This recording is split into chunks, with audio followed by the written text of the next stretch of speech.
What's up, everyone? Welcome to the Power Play with CJ. Today we're going to focus in on draft-eligible center Brady Vail of the Windsore Spitfires. Projected to go somewhere between the early second, late third. So there's a really wide window of 2 whole rounds we could go.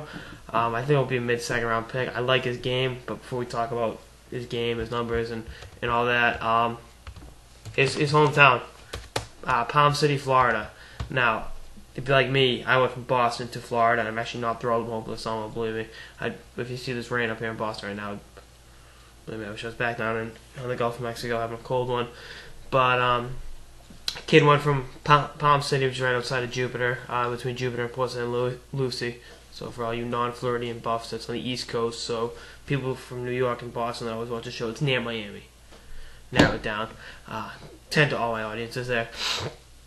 But this kid's pretty good. Good two-way forward. Projects to be a Chris Kelly of sorts. He was offensive numbers, especially last year, didn't jump off the page at you.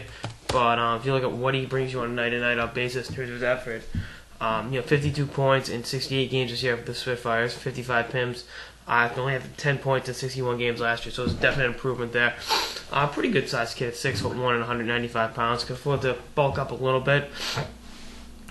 Trains with Adam Henrique during the offseason. It's always a great thing to see. Who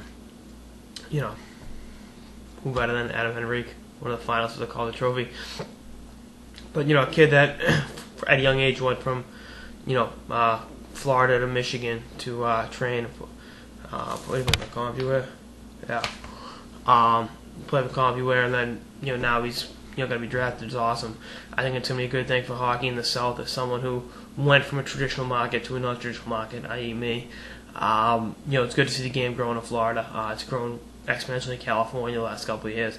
I'd like to see that same growth growing in Florida, and I think Brady Vail's the guy that can do that. Obviously, growing up in Boston, you see you're out playing street hockey. You see Jeremy Roenick and Keith Tkachuk in the NHL, Tony and Monty, guys like that, and they came from similar backgrounds, went to similar high schools as you. And you see that in the NHL, and you're like, I can do this with a kid like Vail.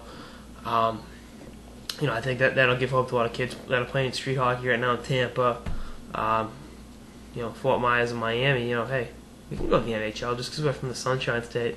Doesn't mean we can't play hockey, and I think that's a great thing. I tip my hat to the kid for having the dedication. And like I said, do I think he'll be a superstar? No, but I think he'll be like a Chris Kelly. Chris Kelly's played 10 odd years in the NHL. Very, very good player. He's going to cash in to get a big contract this year. He had a career year. Can contribute offensively, but his bread and butter of his game is, the face-offs, the block shots, the contributing on the defensive side of the puck.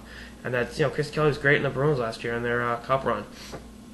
Scored some real clutch goals for them, and like I said, this year 20 goals. And I think, can Vail be a 20-goal guy that kills penalties and takes care of all the intangibles? He does all the little things right, and you need that to win. You need guys like that on your team, the glue guys. And I think he definitely can.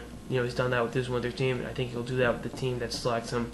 Hopefully pretty high in this draft. I'm really rooting for the kid. Like I said, kind of an underdog story. I'm rooting for him. So that's all I got. Brady Vail, if you're watching, you got a fan here no matter what. That's it for this episode of the Power Play with CJ Prospect Profiles on Brady Vail, the Windsor Spitfires. Stay tuned for more episodes throughout the season and beyond. Later, guys.